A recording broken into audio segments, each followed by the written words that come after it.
Plastic is choking most water bodies in East Africa, polluting the quality of water and infusing tiny microplastics into fish and other aquatic life.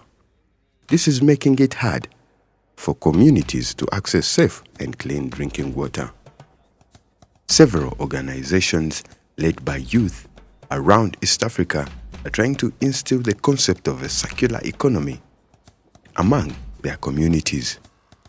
Our quest for innovators takes us to South Sudan, the world's youngest country where the mighty Nile River runs through its capital city, Juba. Eco-Friendly Limited is a company that operates in Juba and focuses on 4 areas of waste collection, sanitation awareness, and environmental education, fumigation services, and cleaning services. Reports from UNICEF, the South Sudan government, and WHO indicated a cholera outbreak during the month of April, May, and June this year in several provinces. Such outbreaks are catalyzed by sanitation and hygiene deficits in communities, which are often linked to environmental threats, such as the dumping of waste. Andrew and the company have a plan to change this in the capital Juba by starting up a recycling system. Yeah, I do believe, according to our slogan, we believe that, human in harmony with environment. So we do understand that we stay in the surrounding and we have to make sure we keep the surrounding clean, because anything that happened to the surrounding also affects us. And last year, we came up with an idea, we call it Environmental Friday. Environmental Friday is where we come up with drones, tangible things. For example, this is something we drawn last year, okay? And the message is clear that don't burn the trash in the area. The smoke itself is going to cause some health issues. To be sincere with you, now we just collect everything, okay? Because even telling people to sort the garbage, it also need time, okay? You can give them the plastic bags and you tell them, put for me the liquid here, put for me the bottle here, put for me the papers here. But at the end of the day, you find that all these things are filed in one. So you have no option but to dump it. But our plan of 2023 to 2025, we are introducing what they call it 3 in 1. 3 in 1, but also will cost us both fun to educate the public about it. Whereby we'll tell you, don't mix the plastics with the newspaper, or don't mix the plastics with the liquid, because this plastic we are taking it for recycling. Okay, it requires us also another fund, and also we require us also to educate them on how to separate the trash before we come and collect it. But for now, we collect it and we just take it to the dumping site. Economically empowering vulnerable groups in the community is key in talking about climate change.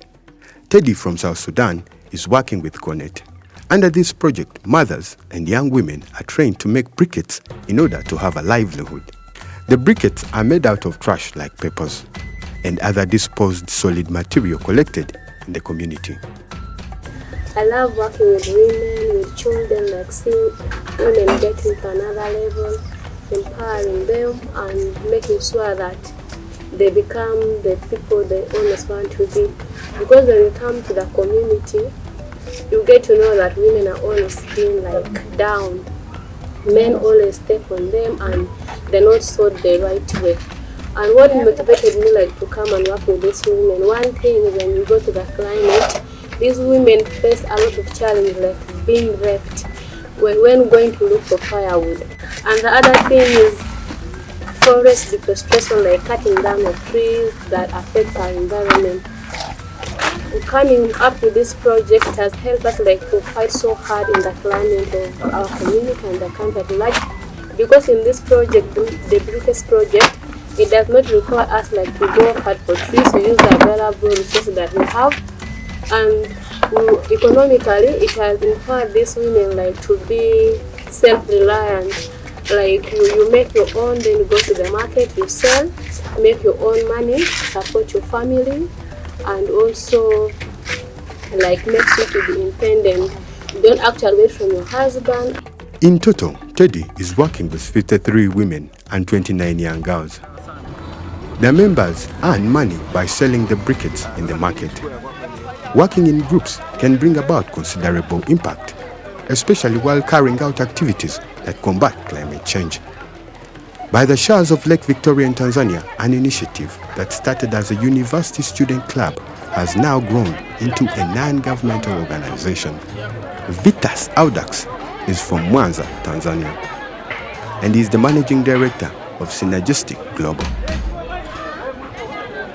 Kabla ya hapo process ilianza muda mrefu ambapo tuliweza kuanza mnamo mwaka 2020 kwa kuorganize vijana wenzangu ambao tulikuwa tunasoma kozi ya environmental journalism, ambapo ni uandishi wa habari katika masuala mazima ya mazingira. Na hiyo kozi ndio ilikuja kutufanya kwanza tuweze kuwa na moyo mkubwa wa kuweza kuyajali mazingira, kwa sababu kuna baadhi ya vitu vingi tuliweza kuviona vinasababishwa na mazingira vinaathiri jamii. Synergistic Global is a non-government organization based in Mwanza and was officially registered in June 2021.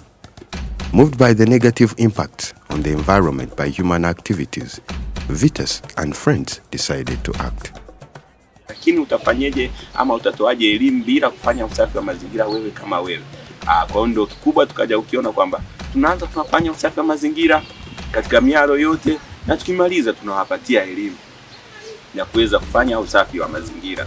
Kwa hilo tuliweza kufanikiwa katika baadhi ya miaro, tumezunguka, tumefanya usafi wa mazingira na kuweza kutoa elimu na kuwapa elimu, ambapo baadhi ya miaro wamechukua hilo, na kwa sasa baadhi ya maeneo usafi ni vizuri, wanafanya vizuri, wanajitahidi kwa usafi, ambapo baada hatujachoka tunahitaji kuzunguka katika miaro mbalimbali ndani na nje ya Mwanza ili tuweze kuhakikisha tunatokomeza uchafuzi wa mazingira, hususan katika ziwa Victoria na maeneo mengine katika jamii.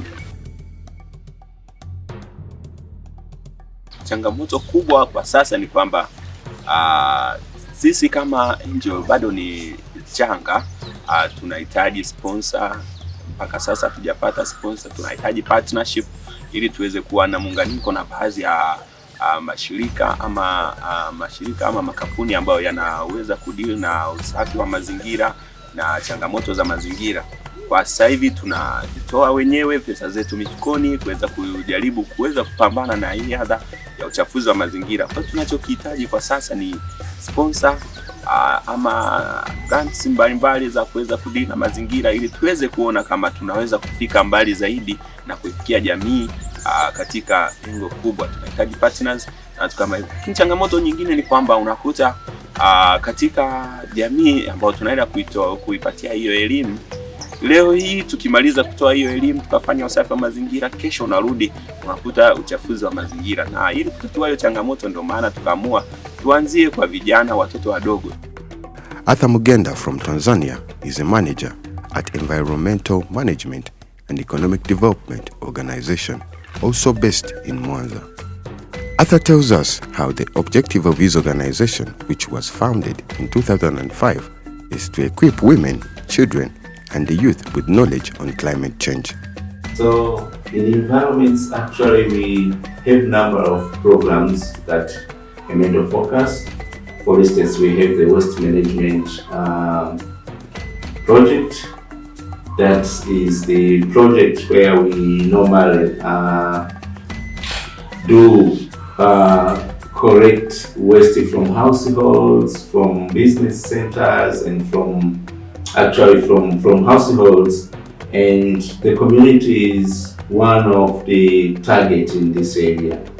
We target to make sure that we just create awareness to the community to understand what are their roles in terms of preserving the environment.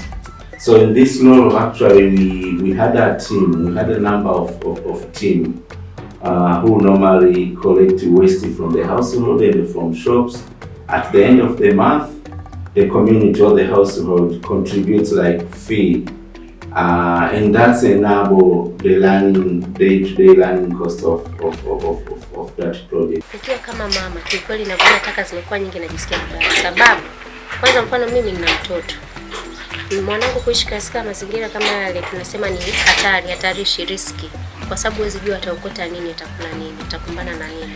Alafu mtoto pia mazingira anayokuwa, yani kadri mtoto yale mazingira yanavyomzunguka ndivyo mtoto atakavyokuwa. Mtoto kukua kwenye mazingira ambayo tayari anataka, hata ya kisaikolojia hatakuwa sawa sawa. Au baadaye yeye unamjenga kwenda kuwa baba au mama wa namna gani. Tunaona kukaa kwenye mazingira yenye taka ni sawa. Kumbe sio kitu ambacho ni sawa. Kwa tunapofanya usafi kwenye mazingira, kuweka mazingira sawa, tunajengea hata ile attitude kwa watoto wetu. Wakikua atakuwa na ile kumbukumbu kwamba nilikuwa kwenye mazingira ya usafi. Kwa hiyo lazima na mimi nihakikishe kwamba hata mimi nikiwa na kwangu nipo kwa mtu lazima kuwe pasafi. Kwa hiyo mtoto umri wako ndivyo kwavyo. Kuweka mazingira yako salama, akiona na yeye ndivyo atakavyokuwa, atajua kuweka mazingira. Plastic made from fossil fuels also releases greenhouse gases as it breaks down, contributing to climate change. But rather than waste ending up in landfills or lakes, Atha's organization is trying to instill the concept of a circular economy among the Tanzanian youth. They encourage the youth to recycle and reuse the otherwise waste material. The main focus on that is to tell the youth, just to give them opportunity to develop their idea around making different things out of plastic, which is actually thrown in the environment. Like if you visit a med office, you will just see outside the plastic booth. It's like a house that was built by plastic, but also you can just see the home garden where we plant different type of vegetables in the plastic bottles. Those plastic bottles were thrown in the environment. So for the youth outside the school and even in the school, this is an opportunity for them even to make money out of those home gardens. The movement toward a circular economy has picked up speed across East Africa, led by a network of youth environmental activists and innovators. In neighboring Uganda, the EcoBricks recycling plant collects plastic waste from the Masaka region and transforms it into useful household items. The owner, Andy Bout, a citizen of the United Kingdom, has also brought on several other young people to manage the organization since its founding in 2017. Yeah, well, plastic's a very visual problem. You see it all over, being burnt on the side of the street, in landfills, in people's gardens. It's a very tangible visual problem, but it also is an easy one to add value to. So when I was looking at the research, there's a lot of value chains and different options. So it seemed like a good sustainable option for a green enterprise that can create loads of jobs. So yeah, it seemed like a no-brainer when you were really looking at it. Plastic is a very toxic product when left out in the environment. So when plastic's left out there, it can cause lots of toxics to flow out into our waterways, into our food systems, into our air when it is burnt at landfill, burnt illegally. So yeah, there are huge benefits to collecting that plastic, adding value to it and giving it another purpose, a second life. So that's what we're doing. We've gone through a carbon assessment through Climate Stewards, and it was found that for every tonne of plastic we remove from the environment and save from being burnt, we're saving 2.6 tonnes of carbon emissions and greenhouse emissions being released into the atmosphere. So when you total up how many tonnes of plastic we're recycling here, the environmental impact is massive. And then when you add on that we focus our work, as we're based only 40 kilometres away from the lake shores here of Lake Victoria, we focus a lot of our collection around those shores. So we collect from the landing sites and the fishing sites, working with those communities directly, and also the islands on Lake Victoria themselves, which never had any solid waste management systems in place before EcoBricks came along. So yeah, the environmental impact there is obviously massive in saving Lake Victoria from suffocating with plastic waste. EcoBricks is now adding value to the collected plastic. The factory manufactures several materials from different plastics collected. The community has also benefited from the works of EcoBricks. I always say the biggest impact is when you can give someone a job. and a respectable income. That's where impact really happens. So income that they can spend however they wish within their needs and family needs and so forth. So that's what we focus on. So whenever we are buying plastic from the community, so every single kg we get in is paid for. And as we're growing now, our new processing lines that you've seen within this video are what enables us to actually put $10,000 a month directly into the community's hands, just through buying plastic. Forget about all the other costs around running the factory. Just in buying plastic from the community, we can give them $10,000 a month. So that is a huge amount of going into the local economy and a huge amount of people that can earn wages from this. Flexible wages that they can do around other work, or they can do it full time and work to collect a tonne a month at 700,000 shillings. So it's completely up to them. But it gives income, extra income, to often those that need it the most. That's the impact I like. This job has given me a sense of independence because in Africa, women are we have a feeling we are supposed to be under men. Men are superior, they have to provide, they have to do this. But I'm not a kind of woman who believes in being dependent on someone. Now EcoBricks has given me a voice and the power to be my center of point. Now I'm independent and I'm financially stable. I can fix my bills without depending on anyone or my family.